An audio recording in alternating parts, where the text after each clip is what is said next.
ಪ್ರಶಾಂತ್ ನಗರಕ್ಕೆ ನಾನು ಈ ರೋಡ್ಗಿಂತ ದೊಡ್ಡ ಕೊಡುಗೆ ಕೊಟ್ಟಿದ್ದೀನಿ. ಪ್ರತಿ 4 ಮನೆಯಲ್ಲಿ 1 ಮನೆಯಲ್ಲಿರೋ ಹುಡುಗ ಅಥವಾ ಹುಡುಗಿ ಡಾಕ್ಟರ್ ಇಂಜಿನಿಯರ್ ಆಗಿದ್ದಾರೆ ಅಂದ್ರೆ ಅದು ನನ್ನಿಂದ ಅಂತ ಹೇಳ್ತಾರೆ. ಅವ್ರು ನನ್ನ ಪಾಠ ಕೇಳಿದ್ದಾರೆ 2006 ಇಂದ 2012 ಮಧ್ಯೆ. ಇದೇ ಪ್ರಶಾಂತ್ ನಗರದಲ್ಲಿ ತಮ್ಮ ಮಾಹಿತಿಗಿರ್ಲಿ 70 ಜನ ಮಕ್ಕಳಿಗೆ ಮನೆ ಹತ್ರ ಹುಡುಕೊಂಡೋಗಿ ಯಾವುದೇ ಪಬ್ಲಿಸಿಟಿ ಇಲ್ಲದೆ ಸ್ಕಾಲರ್ಶಿಪ್ ಕೊಟ್ಟಿದ್ದೀನಿ. ಅಕ್ಕ ನಾನು ಈಗೋ ಇಲ್ಲದೆ ಪ್ರತಿಷ್ಠೆ ಇಲ್ಲದೆ ಪ್ರತಿ ವಸ್ತುಲ ಹತ್ರ ಹೋಗಿ ಕೈ ಮುಗಿದು ಏನಾದ್ರೂ ಸಮಸ್ಯೆ ಇದೆಯಾ ಅಂತ ಕೇಳಿದ್ದೀನಿ. ಮನೆ ಮುಂದೆ ಬಂದು ಕೈ ಮುಗಿದು ನೀವು ಬೈದ್ರೆ ಬೈಸ್ಕೊಂಡು ನೀವು ಹೊಗಳಿದ್ರೆ ಹೊಗಳಿಸ್ಕೊಂಡು ಕಷ್ಟ ಕೇಳೋ MLA ನೋಡಿದ್ದೀರಾ ಅಕ್ಕ? ಒಪ್ಕೋಬಹುದು. ನನ್ನ ಸ್ಪೀಡು ಕೆಲವ್ರಿಗೆ ಇಷ್ಟ ಆಗಲ್ಲ. ಈ ಸ್ಪೀಡ್ ಯಾಕ ನನ್ನ 36 ವರ್ಷಕ್ಕೆ MLA ಮಾಡಿದ್ದೀನಿ.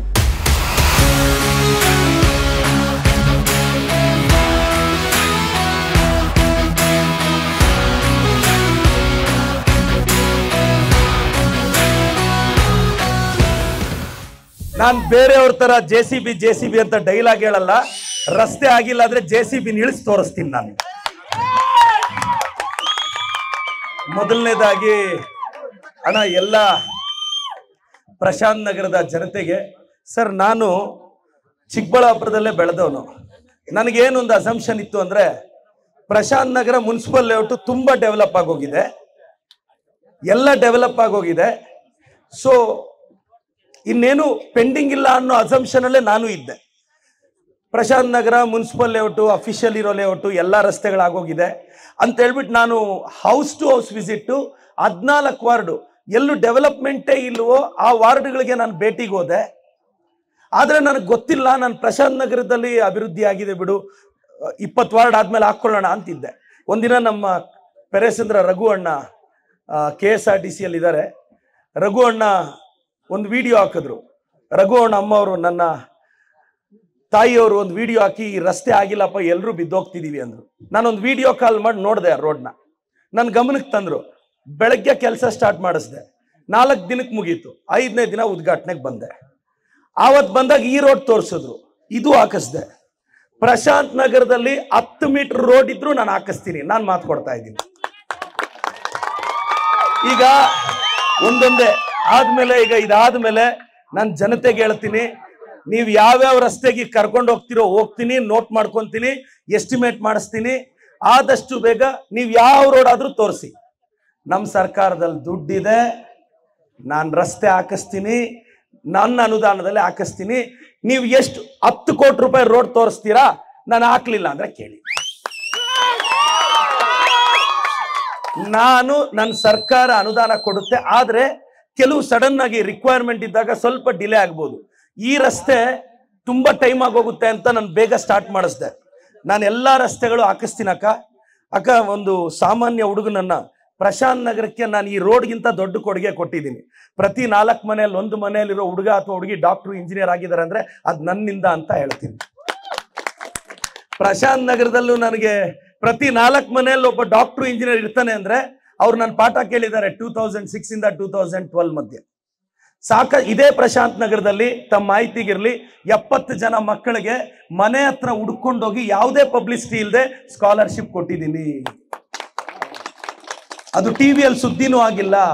SSLC ಓದೋ ಮಗುಗೆ 1000, PUC ಓದೋ ಮಗುಗೆ 2000, ಡಿಗ್ರಿ ಇಂಜಿನಿಯರ್ ಮಾಡೋ ಮಗುಗೆ 3000 ಕೊಟ್ಟಿದ್ದೀನಿ. ನಾನು ಇನ್ನೊಂದು 15-20 ವರ್ಷದಿಂದ ಮುಷ್ಟೂರು ರೋಡ್ ಆಗಿರಲಿಲ್ಲ. ನಾನು ಬಂದಿದ ತಕ್ಷಣ 3 ಕೋಟಿ ಎಲ್ಲ ಹಾಕದೆ ಈಗ ಕೆಲಸ ಸ್ಟಾರ್ಟ್ ಆಗಿದೆ. ಮಳೆಯಿಂದ ಸ್ವಲ್ಪ ಡಿಲೇ ಆಗ್ತಿದೆ. 3 ಕೋಟಿ ರೂಪಾಯಿ ಕೆಲಸ ಇನ್ನು 2 ತಿಂಗಳಲ್ಲಿ ಮುಷ್ಟೂರು ರೋಡು ಕಂಪ್ಲೀಟ್ ಆಗುತ್ತೆ. ದಿನ್ನೆ ಹೊಸಳ್ಳಿ ರೋಡು ಚಿಕ್ಕ ವಯಸ್ಸಿಂದ ಹಂಗೆ ಇತ್ತು. 2,40,00,000 ಹಾಕಿದ್ದೀನಿ. ಬೇಕು ಅಂದ್ರೆ ಫ್ರೀ ಇದ್ದಾಗ ಒಂದು ರೌಂಡ್ ಹೋಗಿ ಬನ್ನಿ. ದಿನ್ನೆ ಹೊಸಳ್ಳಿ ರೋಡ್ನ ನೀಟಾಗಿ ಮಾಡಿ ಕಂಪ್ಲೀಟ್ ಮಾಡಿದೀವಿ. ಕಂದವಾರ ಕೆರೆ ಪಕ್ಕದ ರೋಡ್ಗೆ ಸರ್ ನಿಮಗೆ ಮಾಹಿತಿ ಇರಲಿ, ಜನರಲ್ ಆಗಿ ರೋಡ್ ಹಾಕ್ಸಕ್ಕೆ 2.5-3 ಕೋಟಿ ಬೇಕು. ಪ್ರಾಬ್ಲಮ್ ಏನಾಗುತ್ತೆ, ನೀರು ಆ ಕಡೆ ಬಂದಾಗ ಆಗಲ್ಲ. ನಾನೆಲ್ಲ ಎವ್ಯಾಲ್ಯೂಯೇಷನ್ ತಗೊಂಡು ಎಸ್ಟಿಮೇಟ್ ತಗೊಂಡು ಕೆಳಗಡೆ ಪೈಪ್ ಲೈನ್ ಅಲ್ಲಿ ನೀರು ಹೋಗ್ಬೇಕು. ಆ ರೋಡ್ ಹಾಕಿದ್ರೆ ಇನ್ನೊಂದು 20 ವರ್ಷ ಸಮಸ್ಯೆ ಇರಬಾರ್ದು ಅಂತ 7 ಕೋಟಿ ವೆಚ್ಚದಲ್ಲಿ ರಸ್ತೆ ಹಾಕ್ತಿದ್ವಿ. 3 ಡಿಪಾರ್ಟ್ಮೆಂಟ್ ಕೋಆರ್ಡಿನೇಟ್ ಆಗ್ಬೇಕು. ಮೈನರ್ ಇರಿಗೇಷನ್ ಅವ್ರು ಬರಬೇಕು, ಕೆರೆ ಅಭಿವೃದ್ಧಿ ಅವ್ರು ಬರಬೇಕು. ಇಲ್ಲ ಸಿಂಪಲ್ ಆಗಿ ನಾನು ಹಾಕ್ಬಿಟ್ಟೆ ಅಂದ್ರೆ 2 ವರ್ಷಕ್ಕೆ ಹಾಳಾಗುತ್ತೆ. ಈಗ ಅದಕ್ಕೆ 7 ಕೋಟಿ ಕೊಟ್ಟಿದ್ದೀನಿ. 1-2 ತಿಂಗಳಲ್ಲಿ ಆ ಕೆಲಸ ಸ್ಟಾರ್ಟ್ ಆಗುತ್ತೆ. ಪ್ರಶಾಂತ್ ನಗರದ ಜನತೆಗೆ ನಾನು ಮಾತು ಕೊಡ್ತೀನಿ ಸರ್. ಇಲ್ಲಿ ಕೆಲವರು ಮೋಸ್ಟ್ಲಿ ಈಗ ನೋಡಿ, ನಮ್ಮ ರಘು ಅಣ್ಣ ಅವರು ನನ್ನ ಗಮನಕ್ಕೆ ತಂದ್ರು ರಸ್ತೆ ಆಯ್ತು. ಸರ್ ತುಂಬಾ ಜನಕ್ಕೆ ಗೊತ್ತಿಲ್ಲ ಅನ್ಸುತ್ತೆ.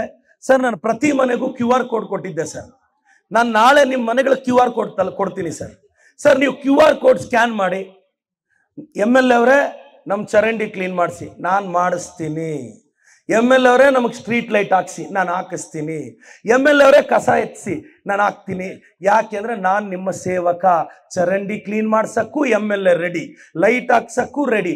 ಬೇರೆಯವ್ರ ತರ నేను MLA ಚರಂಡಿ 4 ಹೊಚ್ಚಲ್ಲೇ, ಲೈಟ್ 4 ಹೊಚ್ಚಲ್ಲೇ, ಸಿದಕ್ 4 ಹೊಚ್ಚಲ್ಲೇ ಅಂತೇಳಿ ಓಟ್ ಮಾತ್ರ 4 ಹೊಚ್ತೀನಿ ಅಂದ್ರೆ ನೀವು ಹಾಕಲ್ಲ, ಅದು ನನಗೆ ಗೊತ್ತು. ಚರಂಡಿ ಕ್ಲೀನಿಂಗು ನಾನೇ ಮಾಡಿಸ್ತೀನಿ ಅಕ್ಕ. ಅಕ್ಕ QR ಕೋಡಲ್ಲಿ ತುಂಬಾ ಜನ ನನಗೆ ಹಾಕಿದ್ದಾರೆ. ಆದ್ರೆ ನೀವು ಇನ್ಮೇಲೆ ಏನ್ ಮಾಡಿ ಅಕ್ಕ, ಕಸ ವಿಲೇವಾರಿ ಆಗ್ಲಿಲ್ವಾ, QR ಕೋಡಲ್ಲಿ ನನಗೊಂದು ಕಂಪ್ಲೇಂಟ್ ಹಾಕಿ ಅಕ್ಕ. ಅಕ್ಕ 24 hours ಅಲ್ಲಿ ಕಸ ಇದ್ರೆ ನನ್ನನ್ನು ಕೇಳಿ ಅಕ್ಕ. ನಾನು ಅದಕ್ಕೆ ಒಂದು 40 ಜನ ಟೀಮ್ ಇಟ್ಟಿದ್ದೀನಿ ಅಕ್ಕ. ಅಕ್ಕ 24x7 ವರ್ಕ್ ಮಾಡ್ತಿದೀವಿ. 5-6 ಸಾವಿರ ಜನ ಟೌನ್ ಅಲ್ಲಿ ತುಂಬಾ ಜನ ಸಮಸ್ಯೆ ಮಾಡಿ ನೋಡಿ. ಸ್ಟ್ರೀಟ್ ಲೈಟು 3 ವರ್ಷದಿಂದ ಇರಲಿಲ್ಲ, ನಾನು ಬಂದೆ ಹಾಕಿಸ್ದೆ. ಇದೇ ಸಮಸ್ಯೆ ನೀವು ನನಗೆ ಮೊದಲೇ ಹೇಳಿದ್ರೆ ಹಾಕ್ಸ್ಬಿಡ್ತಿದ್ದೆ. ಎರಡನೇದು, ನಾನು 190 ಹಳ್ಳಿಗೆ ಸುತ್ತಿದ್ದೀನಿ ಸರ್. ಸರ್ ನಿಮ್ಗೊಂದು ಗೊತ್ತಿರಬೇಕು ಸರ್, ಯಾಕೆ ಅಡ್ಮಿನಿಸ್ಟ್ರೇಷನ್ನು ಮೊದಲು ಏನಾಗೋದು, ಅಳುಬ್ರು ಏನು ಮಾಡೋರು, ನಾನು ಯಾರನ್ನೂ ವಿಮರ್ಶೆ ಮಾಡಲ್ಲ. ಅಳುಬ್ರು ಏನು ಮಾಡೋರು, ಯಾವುದಾದ್ರೂ ಒಂದು ಹಳ್ಳಿಗೆ ನಿಮಗೆ ಗೊತ್ತಿರಬೇಕು. ನಾನು ಭಾನುವಾರನೇ ಯಾಕೆ ಹಾಕ್ಕೊಂಡೆ ಅಂದರೆ ನಿಮಗೆ ಲೀವ್ ಇರುತ್ತೆ, ನಿಮ್ಮ ಟೈಮ್ ಟೇಬಲ್ ನೋಡ್ಕೊಂಡು ನಾನು ಪ್ರೋಗ್ರಾಮ್ ಮಾಡಬೇಕೆ ವಿನಃ ನಾನು ವೀಕ್ ಡೇಸಲ್ಲಿ ಮಧ್ಯಾಹ್ನ ಬಂದರೆ ನೀವೆಲ್ಲಿ ಕಷ್ಟ ಹೇಳ್ಕೊತೀರಾ ಬಂದು ನನಗೆ. ನಾನು ಹಳ್ಳಿಗಳಲ್ಲಿ ಮೊದಲು MLAಗಳು ಏನು ಮಾಡ್ತಿದ್ರಕ್ಕ, 11:15 ಹಳ್ಳಿಗೆ ಹೋಗ್ತಾರೆ ಪಂಚಾಯತಿಗೆ. ಸ್ವಾಗತ ವಂದನಾರ್ಪಣೆ ಆಗೋಷ್ಟೊತ್ತು 1:15. ಯಾರಾದ್ರೂ ಹೋಗ್ಬಿಟ್ಟು ಹಿಂಗೆ ಅರ್ಜಿ ಕೊಟ್ರೆ ಹಿಂಗೆ ಇಸ್ಕೊಂಡು PA ಕೈ ಕೊಡೋದು ಬಿಟ್ರೆ ಇನ್ನೇನು ಮಾಡ್ತಿದ್ರು? MLA ಎಲ್ಲಿ ಮಾತಾಡೋಕ್ಕಾಗೋದು? ನಾನು ಯೋಚನೆ ಮಾಡಿದೆ, ಹಳ್ಳಿಗಳಲ್ಲಿ ಕೂಲಿಗೆ ಹೋಗ್ತಾರೆ. ಆ ಕಾರಣಕ್ಕೆ 34 ಡಿಪಾರ್ಟ್ಮೆಂಟ್ ಆಫೀಸರ್ಸ್ನ ಕರ್ಕೊಂಡೋಗಿ ಇವ್ರು ಸ್ಟೇಜ್ ಹಾಕಿ ವೇದಿಕೆ ವಂದನಾರ್ಪಣೆ ಭಾಷಣ ಅಂತ ಟೈಮ್ ವೇಸ್ಟ್ ಮಾಡ್ತಾರೆ ಅಂತ ಚಾಪೆ ಮೇಲೆ, ಭಾರತದ ರಾಜಕಾರಣದಲ್ಲಿ ಎಲ್ಲ KS ಆಫೀಸರ್ಸ್ನ ಚಾಪೆ ಮೇಲೆ ಕೂರಿಸಿ ಬಡವ್ರ ಕಷ್ಟ ಕೇಳಿಸಿ 190 ಹಳ್ಳಿಗಳಲ್ಲಿ ಜನರ ಕಷ್ಟ ಪರಿಹರಿಸಿದ್ದೀನಿ ಅಕ್ಕ. 190 ಹಳ್ಳಿಗೆ ಸುತ್ತಿದ್ದೀನಿ ನಾನು. 190 ಹಳ್ಳಿ ಸುತ್ತಿದ್ದೀನಿ. ಎಷ್ಟೋ ಹಳ್ಳಿಗಳಲ್ಲಿ ರಸ್ತೆನೇ ಇರಲಿಲ್ಲ ಸರ್. ನಾನು ಎಲ್ರಿಗೂ ಗೊತ್ತಾಗಬೇಕು, ಇಟುಪ್ನಹಳ್ಳಿಗೆ ಅಂತ ಒಂದು ಊರಿಗೆ ಹೋಗಿದ್ದೆ ಅಕ್ಕ. 40 ಮನೆ, ನೀವು ನಂಬ್ತೀರ ಇಲ್ಲೋ, ತೋಟದಲ್ಲಿ ಬೆಳೆ ಹಾಕಿದ್ರೆ 2 ಕಿಲೋಮೀಟರ್ 2 ವೀಲರ್ ಹೋಗಕ್ಕೂ ಆಗ್ತಿರ್ಲಿಲ್ಲ. ಎಲ್ಲ ಊರಲ್ಲೇ ಕಿತ್ತಾಡ್ಕೊಂಡು ಪಾಪ ಸಮಸ್ಯೆ ಆಗಿತ್ತು ಅಕ್ಕ. ಊರಲ್ಲಿ ಒಂದು 60ರಿಂದ 65 ಮನೆಗಳು, ಒಕ್ಕಲಿಗ ಸಮುದಾಯದ ಮನೆಗಳಿತ್ತಕ್ಕ. 45 ಮನೆಗಳವ್ರಿಗೆ ಪಾಪ ಬೆಳೆ ಇಟ್ಟರೆ ತಗೊಂಬರಕ್ಕೆ ಆಗ್ತಿಲ್ಲ ಅಕ್ಕ. ಯಾರು, ನಾನು ಓದ್ನಕ್ಕ, ಒಬ್ರು ತಾಯಿ ಬಂದ್ರೆ ಕೇಳಿದ್ರು, ಸ್ವಾಮಿ ನಾವು ಬೆಳೆ ಇಟ್ಟರೆ ನಮಗೆ ದುಡ್ಡು ತೆಗಿಯಕ್ಕಾಗ್ತಿಲ್ಲ, ಈ ರಸ್ತೆ ಒಂದು ಹಾಕ್ಕೊಡು ಅಂತ. ಅಕ್ಕ 2 ದಿನ ಆಫೀಸರ್ಸ್ ಎಲ್ಲ ರಿಕ್ವೆಸ್ಟ್ ಮಾಡಿ ರೋಡ್ ಹಾಕಿ ರೆಡಿ ಮಾಡಿಕೊಟ್ಟೆ. ಇವತ್ತು 45 ಕುಟುಂಬಗಳವರು ಬೆಳೆ ಇಡ್ತಾ ಇದ್ದಾರೆ. ಆ ರಸ್ತೆ ಸರಿ ಹೋಗಿದೆ. ಇನ್ನು ಅಭಿವೃದ್ಧಿ ಅಂದ್ರೆ ಇದಕ್ಕಿಂತ ಏನು ಸರ್? ಸರ್ ಒಂದಲ್ಲ, ಗುಂಡ್ಲಮಂಡಿಕಲ್ ಅಂತ ಒಂದು ಊರು, ಇವತ್ತು ನೀವು ನಂಬ್ತೀರಕ್ಕ, 50 ಮನೆಗಳವ್ರಿಗೆ ಇವತ್ತಿಗೂ ಟಾಯ್ಲೆಟ್ ಇಲ್ಲಕ್ಕ. ನಾನು ಆ ಬಂಡೆ ಮೇಲೆ ಇರೋರ್ನ ಕೇಳಿದೆ, 50 ಮನೆಗಳವ್ರು ನೀವು ಹೆಂಗ್ ಹೋಗ್ತೀರಾ ಟಾಯ್ಲೆಟ್ಗೆ ಅಂದ್ರೆ, ಬೆಳಗ್ಗೆ 6:30ಯಿಂದ 7 ಗಂಟೆಗೆ ಹೆಣ್ಮಕ್ಳು ಹೋಗಿ ಬರ್ತಾರಂತೆ ಬೈಲಿಗೆ. ಅವರೆಲ್ಲ ಬಂದ ಮೇಲೆ 7ರಿಂದ 7:30 ಗಂಡು ಮಕ್ಳು ಹೋಗ್ತಾರಂತೆ. 200 ಜನ ಇರೋರು ಇವತ್ತು ಬೈಲಿಗೆ ಬೆಳಗ್ಗೆ ಅರ್ಧ ಗಂಟೆ ಹೆಣ್ಣು ಮಕ್ಕಳು. ಅಕ್ಕ ಇದು ನಾನೆಲ್ಲೋ ಮಾತಾಡ್ತಾ ಇಲ್ಲ, ಚಿಕ್ಕಬಳ್ಳಾಪುರಕ್ಕೆ 10 ಕಿಲೋಮೀಟರ್ ಊರಲ್ಲಿ ಮಾತಾಡ್ತಿದ್ದೀನಿ. 50 ಮನೆಗಳಿಗೆ ಟಾಯ್ಲೆಟ್ ಇಲ್ಲ. ರೀಸನ್ ಏನಾದ್ರು ಹೇಳಿದ್ರೆ, ಮೊದ್ಲಿರೋರೆಲ್ಲ ಬಂಡೆ ಮೇಲೆ ಟಾಯ್ಲೆಟ್ ಹಾಕಕ್ಕಾಗಲ್ಲ, ಬಂಡೆ ಮೇಲೆ ರೆಸಾರ್ಟ್ ಕಟ್ಟಬಹುದು, ಬಂಡೆ ಮೇಲೆ 5 ಸ್ಟಾರ್ ಹೋಟ್ಲ್ ಕಟ್ಟಬಹುದು, ಬಂಡೆ ಮೇಲೆ ಏನ್ ಬೇಕಾದ್ರೂ ಕಟ್ಟಬಹುದು. ಬಡವರಿಗೆ ಟಾಯ್ಲೆಟ್ ಕಟ್ಟಿ ಅಂದ್ರೆ ಬಂಡೆ ಅಂತ ರೀಸನ್ ಹೇಳ್ತಿದ್ರು. ನಾನು ಓದೆ ಇಂಜಿನಿಯರ್ನ ಕರ್ಕೊಂಡು, ನನಗೆ ರೀಸನ್ ಹೇಳೋರು, ಸರ್ ಬಂಡೆ ಮೇಲೆ ಕಟ್ಟಕ್ಕಾಗಲ್ಲ. ಸರಿ, ಇಲ್ಲ ನಾಳೆ ಅವಳು 5 ಸ್ಟಾರ್ ಹೋಟ್ಲ್ ಕಟ್ಟಬೇಕು ಅಂದ್ರೆ ಕಟ್ತೀಯಾ ಅಂತ.